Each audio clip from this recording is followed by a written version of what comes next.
Welcome to another episode of Dear Rach and Soph with me, Sophie Green, and you, Rachael Rachael Johns. Johns, hello. I said it for you, you know. I was like, oh, does she want me to say it? So I was Because I didn't prepare that. I didn't warn No. you. I just was like, this is just a bit I'm going to do. Yeah. I'm slightly delirious because it's about 9 p.m. at night where I am, 7 p.m. where you are. Yeah. And I've just come home from work actually because I've been at an event, a literary event, and then I had one last night as well. And last night's was a bit unexpected. I was sort of a last minute addition, so yeah, slightly discombobulated. And Random question. Is it in your contract? I mean, I'm guessing it's not. Like, just one of the things that people were thinking, like, for anyone who's listened to us the first time, Sophie, as well as being a writer, is also a nonfiction publisher. And I think one of the things people don't think about publishing is like it's definitely not a 9 to 5 kind of job. I mean, you read all hours of the day, night, weekends and stuff, but also events and things like that. Like that's just part of your job. I'm guessing it's not, it's expected really, isn't it? Well, yeah, to an extent, and things like, so the time we're speaking, it's Tuesday. Now, the next Monday coming. I'm glad you told me that because this week I've just been already all over the place. So have I. But on Monday, I'm flying to the United States. Now, so exciting. Technically, my last day of work is Friday. However, quite a few weeks ago, in fact, months ago, I agreed to give a talk at the Emerging Writers Festival, which I have always done online since I started doing it a few years ago. And admittedly, the first time I did it was during the pandemic, but ever since then, it's been online. It's called Pitch Perfect. It's about how to do a pitch letter and craft your pitch to publishers if you're doing it verbally, that sort of thing. So I'd agreed to do it on the Saturday. I thought that's fine. Like I'm flying out on the Monday, but it's online. That's fine. And then I found out not that long ago that I actually have to be in Melbourne for it. Oh no. So I have to. So even though Friday is technically my last day before leave, I'm flying to Melbourne on Friday because it's happening on morning and we can't rely on the planes to get me there on time. Yeah, at the moment, especially it seems to be a thing. So my work week will actually end when I fly back into Sydney at about 5 p.m. on Saturday. Jeez. And then you've got one day to organise yourself and then you're off to Nashville. That's right. Super jealous. I hope you post lots on social media so we can all follow along. Although by the time we post this, I'll be back. Yeah, because we are recording a few in advance before we launch our second season. So yeah. And we're just trusting that the listeners don't mind that we're all out of sync with stuff, because who knows what order we'll post this in. But that's the nature of stuff, and it's also the nature of writing. I think in some ways it's not necessarily linear. You're going in and out of... I mostly write chronologically, but lately sometimes I have been, randomly writing snatches of scenes and then hoping that they make sense later. Do you mostly write chronologically? Well, I would say yes, except this morning before I went to work, I was finishing off a chapter that I wanted to finish, and it's actually a chapter that I was dropping in because I'd gone back to my grid, the color-coded grid. Yep. And I was looking at things that were happening. I was like, I actually need to explain, or not explain, I need to show something that had happened. So I'd set up this thing and then I moved the story on, and then I was looking at the flow of the story. I thought, no, I actually need to put in a chapter that addresses the thing that I'd set up. Otherwise, you kind of went backwards from what you'd already done. Yeah. And did it, and then rearranged a couple of other chapters as well. And now I'm back in the flow of it. So I'm more open to that happening. I think I used to feel like I'd failed if I had to do that. Yeah. Extreme, or I felt like I should save it. I should just keep writing. Just do it when you're at the end. Like, so many people say just write on, just get it all down. I can't do that. I can't do it now. If I know there's something not right, I have to go back and fix it. Yeah. Well, I think it's also if you're constantly working on the story as I am, because the characters will change their minds about things and I will change things accordingly, then I'm constantly looking at that flow of the story and thinking, oh, wait a second. I'm also anticipating what's going to be said to me during an edit. So I'm looking at certain elements. Right. Well, they're going to tell me that I need to do that. So I may as well do it now. I think a lot more about that now too. I think, someone's going to say that. Yeah, I think so. I think that's why I'm a bit slower than I used to be. But anyway, speaking of characters, you said the characters are going to tell you something or whatever. So today we're going to talk about point of view. Mhm. So how many point of views, let's get stuck into your new novel you're writing. How many point of views, like we want to talk about everyone, sort of why we write in specific point of views. I suppose we should probably say what point of view is. I'm pretty sure most people would know, but Sophie, you're the editor. How would you describe point of view? I'm putting you on the spot now. Well, I actually have not ever had to articulate a definition for it before, but for me, it means the narrator we have, essentially. Yep, It's whoever is the narrator in that scene. It's their point of view. And now that could be a first-person narrator. It can be a third-person narrator. Less commonly, it is a second-person narrator. Now, have you read many second-person books? not many, but I read Jay McInerney's Bright Lights, Big City years ago, and I tend to think that's the acme of second-person narrator. Bright Lights, Big City. I'm Yeah. writing it down. So second person for anyone listening, and just correct me if I'm wrong here, Sophie, is you did this, you went to the zoo, you bought a new shoe. I don't know. Oh, I'm a poet. It requires a lot of discipline, even more than why would you do it? Like, what's the... It like, can I don't know if I've to... actually ever read a book with second person point of view, but I'm going to look up that one. What was it? Bright Lights, Big City by Jay McInerney. It serves to suggest that the narrator, who might have been a first-person narrator, is disconnected from themselves. Like they are purposely... There's something about their character, which means that they can't own up to what's going on. So they're talking to the reader as if someone else, or it's about the reader. So it can be a device like that. It's immediately intriguing when it happens, and as I said, it requires a lot of discipline because it's quite hard to sustain, and I think it's limiting the way first person can be limiting. Third person is a much more flexible point of view to have. So first person is, I am going to... Actually, I've written my 2 rom-coms in first person. Actually, I should ask you, therefore, have you found first person more limiting than third person? Such a good question. So, because all of my... I don't think I ever wrote in first person. I may have written in first person when I first started writing many, many years ago. But actually, I'm thinking about my very first terrible book that will never see the light of day. Pretty sure that was third person. So I'm guessing I probably wrote in third person from then on. Definitely when I was targeting Mills and Boon and trying to write for them, I was third person because most of their books are. And my real romances are all third person. And I think my first 4, I was just looking at the shelf over there, my first 4 women's fiction novels, or life lit, or whatever you want to call them, are also third person. So most of my books are in third person. And then what happened, and I think we wanted to talk a little bit about, like, how do you choose? And I would say that occasionally point of view chooses you. Like, that's literally what happened to me. Okay. So the first book that I wrote in first person, I never made a conscious decision, I'm going to write this book in first person. I actually didn't really like first person, to be honest. I've always preferred third person point of view. I hate first person present tense, and I wrote it in The Other Bridget. And I don't hate it now, but I used to hate it. I think I'm a lot more, what's the word? I don't know. I'm open to a lot more different types of writing now. I'm just going to jump in and say, do you also think the tense chooses you? Maybe. We'll get back to that. But on the but before I get back to that, and before I tell you about why I chose, or the point of view chose me, do you like one or the other more? Like, do you prefer a type of, when you're reading? I'm not talking about writing, because I think a lot of people have preferences.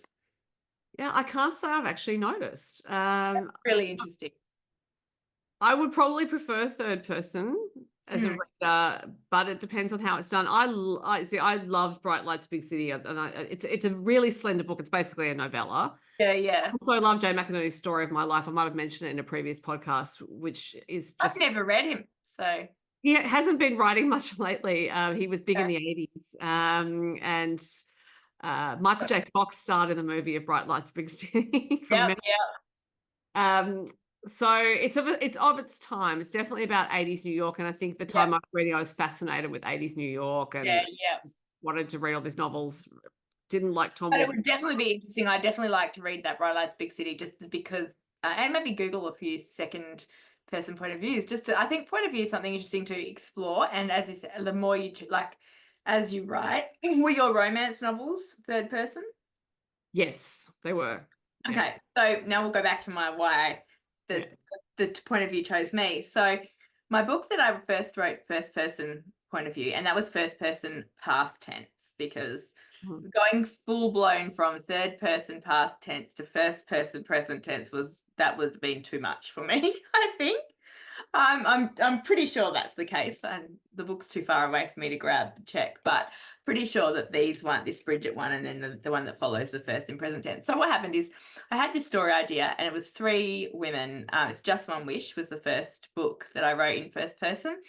And it was the story of 3 generations of women, a grandmother, a mother, and a granddaughter.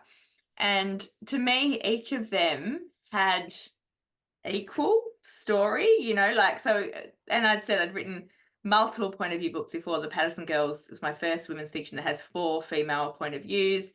The next one I wrote had 3 female point of views, and there was multiple point of views in the next book.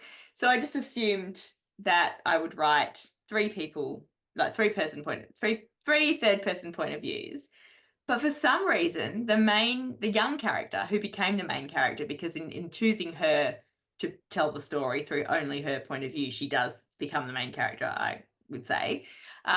She was just telling, like, I can't even, it sounds woo-woo, but she was like, no, I'm telling this story. It's my story to tell. And the voice came in hers, and it was first person. And I remember when I sent some sample chapters to my publisher, she was like, sounds very young. Like, the character was 30, but she's like, it sounds more YA. And I think that can be one of the problems when you first start writing in first person. It can feel quite young for some reason. I've seen that in other books that I've read too. So I had to work hard to make sure that her voice was right for her, age. It wasn't a YA type book. And then I think the next book I wrote was first person too, or maybe, anyway, I've written both since.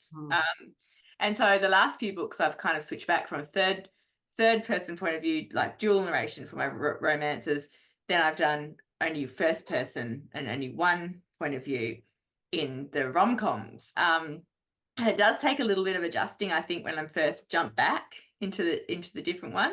And I've chosen third person for my rural romances because they're dual POV. And for me, there's a few authors who do it well. Off the top of my head, I can't think of names at the moment, but I know I've read something, where they write multiple point of views with first person only. So it's like Sophie saying I, Rachel saying I, and, I think that's really hard. I don't know about you, to have like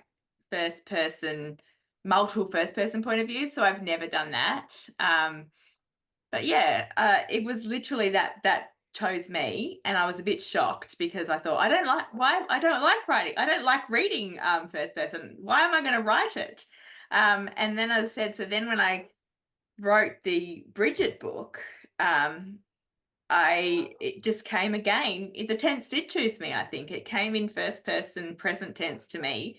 And I think, I would never have been able to write that immediately from my third person past, but I think that gradual transition, got there. Whether I'll ever be able to write second person, I don't know. But I do think the POV so the point of view and the tense, I think that for me, that's something the book it tells me kind of thing. And I don't necessarily, but some books are more like dictate. Yeah, obviously they kind of dictate it, because my next book that I'm about to start writing, assuming that I do as I think I'm doing, is about twins who are almost 50. And it will be like, I will write in their third person each point of view, I think. As I said, it would be harder. To me, it's both their stories, not one. So I have to do 2 point of views. And to me, writing first person in 2 point of views just seems too hard. I don't know. What are your thoughts? Hard and potentially confusing for the reader. Well, that's probably what I mean by when I say too hard. Like, I don't think necessarily, because I was, as I was saying that, I was kind of cringing, because I'm like, I think as writers we should continually challenge ourselves, and just because something is hard, that's not a reason not to do it. So I think, what you're saying, that's what I meant, kind of thing more. I think reading 2 women who are both, almost 50, and you're reading their first point of view, they're also sisters. They've grown up in the same, so they're very similar in a lot of, although they're completely different in personalities, they're similar in terms of race, age, all that kind of stuff. And it's hard to distinguish education and all their backgrounds. So it would be hard to distinguish. But yeah, for the reader, I think it's probably easier to read in third person. But who knows? I haven't started yet. So I guess we'll see what happens when I start it. And I've read, I can't remember what it was now, but I've read at least one novel where it switches between first and third. Now I do find that a little confusing, and it's also probably because I've been working in publishing for a while that I tend to see it one like that. I tend to look and think, oh, the author's just tried this to see if it works, as opposed to me being able to get lost in the story. That's really interesting. So I just read, and I'm sure half the people that have listened to this will have read it by the time it goes out. I just read Liane Moriarty's latest Here One Moment. And that is one chapter is from first person point of view, and then multiple third person point of views alternate with the first person throughout. And yeah, like I see what I was a little bit confusing. I enjoyed it, and Liane has such a wonderful way of sort of writing the anecdotes and the world and character that you know. But yeah, it was an interesting choice. Something you said there too about multiple point of views. No, lost it. If it comes back to you, we can discuss it at that time. Yeah. So what about you? You have mostly always, you said, written in third person. Yeah. What about tense though? Because I think so Fairvale was past tense, and everything since then has been present tense. that's what I thought because I've recently obviously read your latest, and I just had a feeling that it was present. It's just the way they came out. Fairvale. It chose you. See? Yeah, definitely chose me. And I look back now, I certainly do not regret putting Fairvale in past tense. It felt like it belonged there, because I really felt when I was writing that I was some kind of narrator myself, looking back at that story, if that makes sense. And What, so like more than in it, like you are maybe in the others? Is that... yeah, I don't know. It's just that it was just that sense that it was sort of like this moment in time, and perhaps also because it was about books. And so it was just that thing of the books were of the past. The books that the Fairvale ladies were reading were of the past. Yeah. But therefore necessarily of the past, and therefore they belonged in the past as well. There was that sense about it. But then everything else, even though the books are set in the past, felt like it's happening in present tense, and those characters really there. And so I just actually have never changed it. Every now and again when I'm writing a scene, it's happened in the manuscript I'm writing at the moment, I'll slip it to the past. Yeah. And I think it's because I've reported something in the scene in past tense, and then I've forgotten to switch back when I've continued on with. Like, do you mean there's sort of been a flashback or a back kind of thing? Yeah. So then I just forget to switch back. That's kind of tricky. I've just been doing copy edits, and occasionally there's like just fixing the tense here because it's kind of gone back. Keep track of editors, just so you know. There is. What about I love a couple of authors I really enjoy. What well, I know there's a couple, but I can only think of Elin Hildebrand at the moment. She writes from the point of view of the town of Nantucket, or like the island of Nantucket. And then she's written from the point of view of ghosts. Actually, I've written from the point of view of ghosts too. In a couple of books. Won't give them away exactly, not the whole point, just a tiny section of the book. But yeah, so she uses what she calls the omniscient third person, which is more, I think, like in your book, would you say, I feel like in my third person, women's fiction book, we're in deep third person point of view, not omniscient point of view. So and do you want to describe what I mean by that? You're punching this over to me.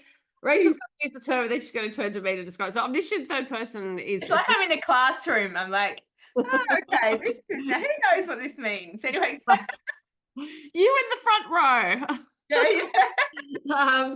So that's where you don't really get deeply into any of the narrators, essentially, of any of the third person narration, and you use it as a device to move around a place, for example, and a light on different characters and get their bits of the story. So I tend to think of that as what you would use if the story of the plot is paramount and the characters are really in service to that plot, and you don't need to get to know them too well. And it happens, like Pachinko had a bit of that going on, even though there was we sort of shifted between a close third person narrative, and then we would get these drifts into one character would encounter some other characters as they were going, and then we would find out little bits about those characters we were never going to meet again. Yeah. And again, for me, having worked in publishing and writing for a while, I get it. I find that distracting because I'm there going, well, what's happening here? Why are we shifting to this person? Yeah. I saw other readers, it went with the flow and it was fine. It just wouldn't work for me as a writer. If I'm giving an insight into a character, I really want us to stay with that character. So even if it's another character in a scene that character's not the narrator, I'm not going to shift into that point of view, but if I want the reader to know something about them, then I'll make sure it emerges through the scene. But yeah, Yeah. I'm not going to pull away from our narrator. Do you think that reminds me a little bit of head hopping, which I can't remember. I think we may have had a chat about this before. And did you Because say I hadn't heard the term. Yes, and that's funny because I think we talked about before that I don't know, I think I first heard it in Romance Writers Australia, but I've heard it, since then. But yeah, editors that I've met have all been like, what? Head hopping. So it's like, who made this rule up? But basically, head hopping. One person who does it really, really well is Nora Roberts, and that is where you sort of she is in often deep third point of view, but then she immediately, like, she'll do one sentence from, say, if we're doing writing a book about Sophie and Rachael, she'll do one sentence from Sophie, and the next sentence she's in Rachel's head, and then a couple of sentences back, and that can be very jarring, and you're like, oh, I don't know what's, who am I supposed to be identifying with, and who do I, but she manages to do it well. But I think it's really hard, and I wish I could do that again, because I think I used to do that in my very early drafts before somebody, and I don't know who, told me that was bad and you shouldn't head hop.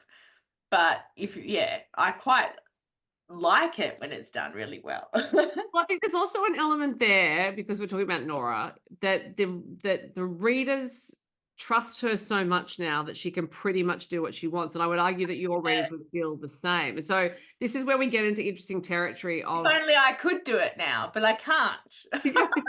Just apply yourself, Rachel. So that whole thing of the authority that the author has, I just use authority and author in the same sentence. That's possibly a little bit clumsy. That's okay. So the authority that the writer has, shall we say, with the reader, and that the reader knowing that writer so well that they're going to hand over everything to them and just say, here I am now, entertain me, to borrow Vado and paraphrase it. And therefore, Nora being Nora, she can do whatever she wants, and it may not technically be something that people would approve of or recommend, but who's going to stop her? And her readers certainly aren't going to stop her. And she'll be like, I don't care, because I don't care. I've got my gym and my hotel and my bookshop. Leave me alone. Exactly. So how do you've chosen 4 point of views or 3 point of views? I've done 5 in 2 of the novels, 5 in Fairvale and 5 in Bellward River. Wow, I don't know, I think 4 is the most I've ever done. I'm just trying to look over on my shelf. I think I've done everything in my women's fiction from 1 point of view, to 4. The other thing I was going to say before we go into, because I want to talk about how you distinguish the people and how you make the different point of views sound, better. And not better, but so you understand, like, when you jump from one to the other. And also I think let's talk about that, and also how you make people not just one. Like, the problem with multiple point of views, I think sometimes is, and this I guess is to do with story too, but someone might be like, I just want to read about this character and I don't care enough about them. So we need to talk about, all that kind of stuff. But how do you choose how many to have? Well, they tell me. So it's whoever shows up. And it's like with Duchess Hotel, as I mentioned when we discussed it, it was 4 in the original partial draft. Then it was 3 in the current book, until I realized something was off with the balance, and it was that I originally had 4, and it needed that for the rhythm of it. And that's an instinctual thing that I've developed as a writer, and I think you can really only arrive at it when you have been at it a while, because you've got to learn to trust yourself. It's not even, I just need to learn how to write this better. It's more knowing yourself enough to know that you feel when something's off, and then being able to search for what that is. And listen for what that is. And these are also things that we can't teach. I can't really describe accurately. All I can say is you just got to know it when you feel it, and you can only get there by writing your way through to it. I think that's comes back down again to the best things you can do to progress your writing and get better, whatever stage you are, is to read lots and write lots. You have to read and you have to write, because you read, you learn all these different techniques, you see it, you absorb it, but only through writing can you actually work out what works for you and what doesn't, and what works for the story. I mean, I like this Stephen King quote I've got on the wall: when you write a story, you're telling yourself the story. When you rewrite, the job is taking out the bits that are not the story. I know it's not exactly point of view, but it's like, you know, you have to sometimes write to work these things out. Yeah, because I mean, I'm at the point now where those slips they don't happen. I don't slip into authorial voice because I'll catch myself before it even gets on the page. Yeah, And yeah. I don't even think it's happening anymore. But that's through practice. I'm doing one book a year. I've had a lot of practice now at keeping tightly into those points of view, and I'm not slipping because I don't even get into the headspace where I want to intrude on what that character's doing. Yeah, interesting. So because that's just sort of another sort of dual point of view, or sometimes you have the same person but in different timelines. You know, like I've read Interesting books where one. yeah. Oh, what do you think about that? Yeah, Well, you don't like it's interesting from a story point of view, and now that you've said, I'm like, oh, could I try a story like that? But I yeah, think good. I've read you a have, few recently. Yeah. yeah, I think really have to do your character workup on that one character, but treat it like two characters. Yeah, that's what I was thinking. Yeah, like you have to really do some inquiry about how they've changed Yeah, between yeah. the younger voice and the older voice, whether they actually have slightly different speech patterns, for example. Yeah, yeah. They're older, yeah, all sorts of things. And also, yeah, where they're at in their life and what they think of various things and their values and everything could have changed. Because what you don't necessarily want to do is have the reader rely on signpostings. Like if you're switching between, it's one character and it's different timeframes. If you're switching, just say you're alternating between, say it's 1989 and 2024. Yeah. You don't want the reader to have to rely on looking at the start of each chapter and seeing No, 1989. you want them to know. And similarly with, if you have, say, 4, let's just go with 4 because we've both done 3s and 4s and 5s. Like you want to kind of be able to, I mean, some of my books have a signposter at the top where it says, like, you know, Neve, Emma, Felicity, but then other ones I don't say whose point of view we're in. In the Patterson Girls, like you can have multiple point of views in the same chapter. They're breaks by scenes, so I don't head hop, but I know that like I would have one. I think in the first chapter you have all 4 of their point of views, and I actually really quite liked that. But again, I find that hard to, just the way it came, and then from there I've kind of been a chapter, a point of view, and I guess one thing also to talk about, I guess, with point of view, when you have multiple chapters, multiple point of views, do you have to have a pattern, and how do you work that out? Well, that's where my color-coded grid comes in. Yeah, so you do have a pattern, but no, there's no pattern to it. It's just the flow of it. Yeah. Sometimes it does mean I also need to keep track of who appears in whoever else's point. Yep. Because then it's like I could think I don't have one character doing anything for a while, but she may actually be turning up in some other people's chapters. So Yeah. I just need to keep track of it. Yeah. So it's like the way, yeah. So tips for people who might be wanting to write an multiple point of view. How do differentiate? Is there anything you do specifically to make sure that your characters all sound different? All that character work I do before I begin writing. So the character profile work I do, getting to know them extremely well so that I know how they're talking. And I mean that actually how they are speaking out in the world. So I hear them talk, and that's what I document on the page. And so just as I think dialogue is really important in terms, but also I guess not just dialogue, but when we're in their heads, yeah, as you said, how they think as well. Like when we're thinking things, like sort of its internal thought and stuff, that would sound different in different people's heads. Yeah. I think it's easier, and you've had this, I know, in some of your books, and I've had in some of mine. It's easier if you've got like the people are of different generations, or they, you know, come from very different cultures or things like that. But what's really, I think, the hardest, and I had this in The Art of Keeping Secrets, is I had 3 women who were all sort of, I think, early 40s, late 30s, early 40s. They all had teenage boys, you know, and they're all sort of in a similar kind of life situations, same age, you know.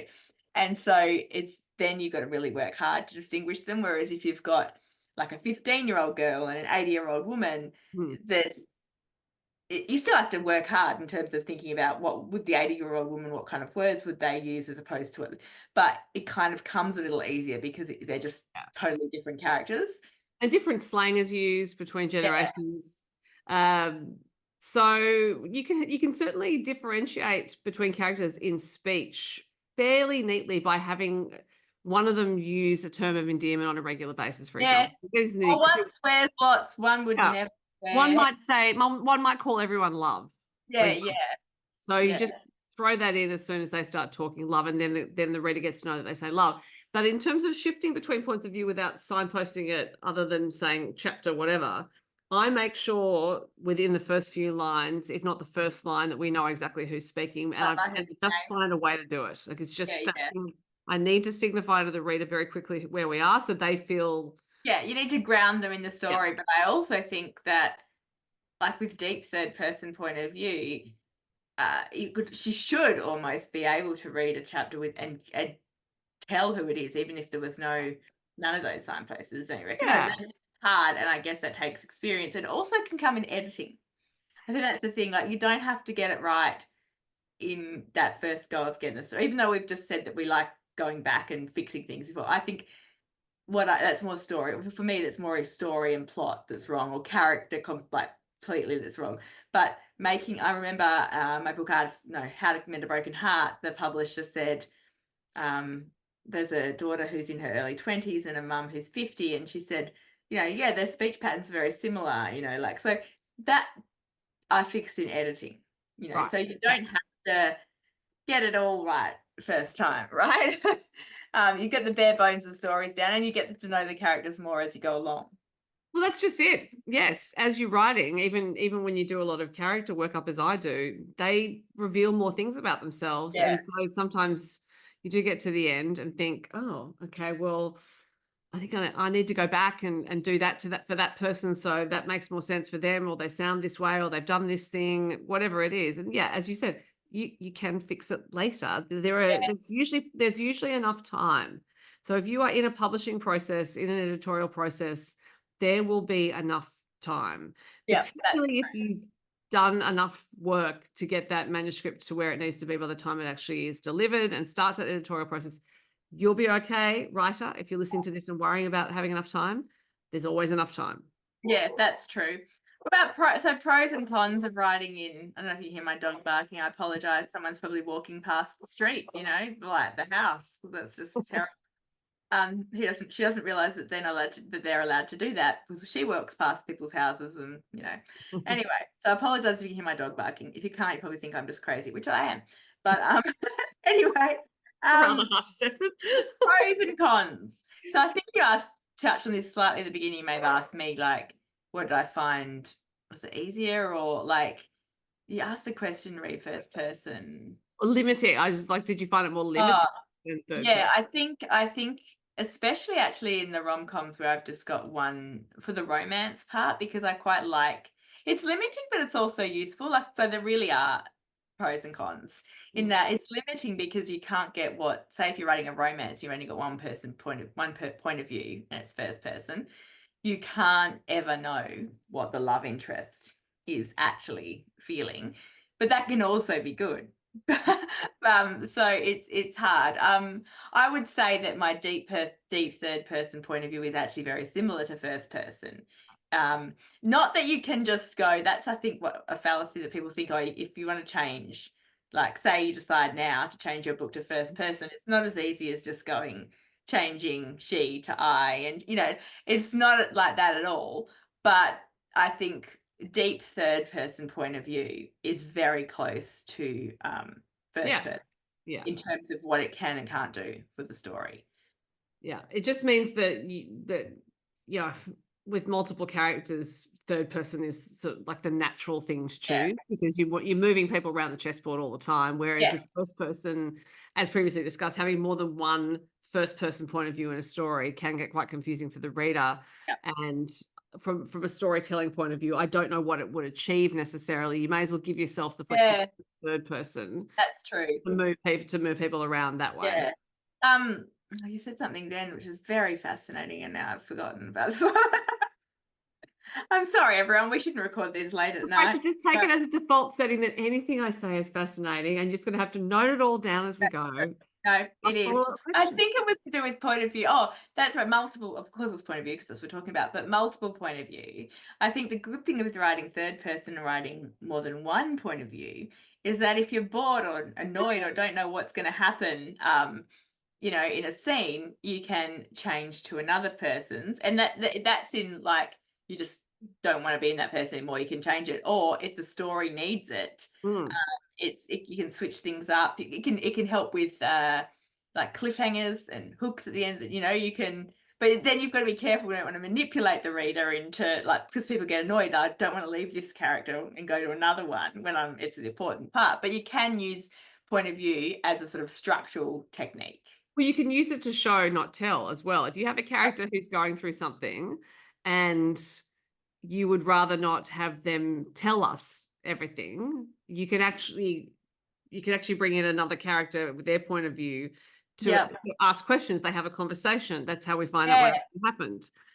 So it can be a neat way of doing that. And it also gives you the opportunity to write dialogue. I love writing dialogue, so I take most opportunities I can. And get slightly irritated whenever I'm given the instruction to put in more dialogue, because I'm just like, I have a lot already. Yeah, no, I'm asking me this. Yeah. The other thing I was going to just suddenly thought of, no, it's gone again. Golly, it's terrible. Anyway, I think I was quite a bit of ground. Well, I know what I was going to say in that terms of changing from one point of view to another if you are stuck or bored or you want to, you know, play with the story a little bit. I've got an interesting, and I think I mentioned this to you beforehand, but I don't think I've mentioned it in the podcast yet. I was listening to another podcast, and I can't remember what it was recently, but the author who was being interviewed said that there was a New York editor, and I can't remember the name, but it was someone very, very big, someone who'd done a lot of books and, you know, knows what they're talking about. And apparently she says that any writing problem can be solved with point of view. And I found that really interesting. And I do think sometimes people, like especially when I've been writing rural romance from one to the other, I'm stuck in a scene. I can't kind of work out how to get it to work and I don't know why it's going. Suddenly I realize, oh, I should just switch to the other person's point of view. And so you should, I guess, always be in the point of view of the person who's got the most at stake and that scene means, you know, like, so what do you think of that, that everything can be solved by point of view? By changing it, you mean? Yeah, I think so. I mean, or yeah, mate, I don't know. They just said that they literally said that any writing problem can be solved with point of view. So that maybe if you're struggling and you don't know why you're not feeling it or you're stuck, to look at point of view and see if you can change things up. Well, and it may also be on a macro level of changing it altogether. Is that you may have a story that you are telling that you are committed to and you know the story's great and something's not working and maybe it's just it's either the wrong character's point of view you're in, so therefore, yes, switch it to another point of view. It may be that it should be first person and not third person or the other way around. And when I say switch character point of view, it could be just say you've only got one narrator and it's still third person point of view. Yeah, maybe you're telling the story from the wrong angle. So in that respect, yes, I think there's something worth exploring in that, which is that investigate whether you have the right narrator for the story you are wanting to tell, whether that's in that moment, in that scene, or whether it's for the entire story. Well, do you reckon we've exhausted? Look, I wasn't sure what we would talk about actually when you suggested point of view. I was like, yeah, sure, why not? So as usual, we've managed to speak a reasonable amount of time on it. But I would again love to hear from anyone else who has any questions or point of view. But also, let us know and maybe we can read some out. What you like? Like, do you hate certain point of views? Do you prefer certain point of views? Do you find one easy to read, one easy to write? Yeah, I'd love to say on second person. I meant to say this earlier. On second person point of view. I don't think you find it often in the wild because it is so tricky to pull off, but also more likely to be found, I would imagine, in literary novels, just because it's I was thinking that it's not the sort of perspective you'd have in the sort of books we write, for example, where you've got a story that's really humming along, because for the reader it can be quite jarring to have that continue. When it's done well, as Jay McInerney did it, it's brilliant. Yeah, but it is tricky. to do. Yeah, I definitely think so. I'm going to go up and have a Google and see if I can find some, some point of views that are in second person. Some novels are in second person, and see if I can, if I've read any. The other thing, one quick thing more on point of view, I've read a few in recent years, novels that I've really loved that are epistolary novels. Is that how you say it? Oh yeah. Diaries or emails or text messages. I mean, that's a point of view, right? It is, and it's a device, and it's a whole mood. I think. Do you enjoy those sorts of books? I do. I read oh my gosh, it's by Alison Reynolds. I'm just trying to think. And then another one, oh, can't remember, but yeah, I really enjoyed them actually. And I think because I think if you can do that well, it's very, very clever to be able to tell a story without any, like the ones that I read, the Alison Reynolds one that I read, it's like, I think there's emails, there's text messages, there's psychologist's notes, I think, like, so it's all these different ways, but literally a whole story is told. Maybe some post-it notes too, and you never have any, simple narrative or dialogue kind of thing. And I just think it was very, very clever, and I'm very jealous, basically. Rachel, I'm entirely convinced that if you wanted to write that sort of book, you could. But Well, I love that you it's have a so sort much of thing. faith in me. It's more whether it's actually something you want to do as a writer, because I think it's one thing to as a reader to think, oh, that's amazing and that's really That's clever. true. But then as a writer, it's like, am I actually going to enjoy this? I think it would be a good challenge, as I said, like sort of, I would like to, do a few of those things to sort of challenge myself to try different things. Yeah, and that's actually where we started. You were talking about challenge and we shouldn't, well, close to the start, you said we shouldn't not do things just because they're hard. Yeah. And there is that balance to be struck of wanting to attempt something because it's a challenge, and then like overworking it or undercooking it and all sorts of things you can do just because you're pursuing it for a challenge and not because it's the right way to tell the story. And that's a trap that we can fall into as writers as well, thinking point of view as an example. Oh, I'm going to do that second person point of view because it's a challenge. That's true as well. Like, don't do something just because just because you don't want to think it's too hard. But it is always good to challenge ourselves, and I think that's why we keep telling different sorts of stories, coming up with different characters. The easy thing to do would probably be to write the same character over and over again, maybe. I don't know. In fact, I'm going to retract that as soon as I've said it, because Michael Connelly writing Harry Bosch, that's not easy. That's Harry Bosch carrying through and aging like he has. Yeah. I think the bottom line here is that nothing is easy. But that's not a bad thing, because I've got a bookmark. I'm going to bookmark a magnet somewhere from the New York Times, New York Public Library, and it says nothing worth doing is ever easy. Well, look, that's very true. As someone who's been in pain on a yoga mat for decades now, I can attest that that's the case. Yeah, and I try to tell myself that when I'm like feeling down and depressed. I'm thinking, like about creative, like whatever I'm doing. I'm thinking, well, obviously, it's worth doing, so it's hard. Anyway. And readers appreciate it. That's the other thing. Well, thank you, readers, if you do. So I said that I'd just finished reading Liane Moriarty's book. Have you been able to read anything lately? Because we decided we'd have a bit of a reading wrap up at the end of our... well, because it's not that long since we last spoke, I'm still reading Butter by Asuka Yuzuki, which is... that's right. But actually, I do have here Anita Heiss's Dear Author, her new book. I've got that too, somewhere. And so that will be coming up soon. And also, I'm really feeling the need to read some children's books. So I have Danielle Binks's 6 Summers of Tash and Leopold to read. And I think when you're longing for some pure story, I want to read some YAs. I've got a few YAs on my shelf that I've just, bought over the years and stuff, but never actually get around to reading. So, yeah. If you're a bookish child, then reading children's books as an adult, I think, can really reconnect you with what you fell in love with in the first place about stories and books and reading. That's really interesting. Yeah. All right. Well, thanks for listening to us, if anyone's still listening. And enjoy rambling on. At the time we're speaking, as I said, I'm about to go to the United States, so you and I won't be talking for a couple of weeks, or maybe 3 weeks, but we will have episodes rolling out while I'm away. Yay. So people will have already heard them by the time they hear this one. Happy reading and writing, everyone. See ya.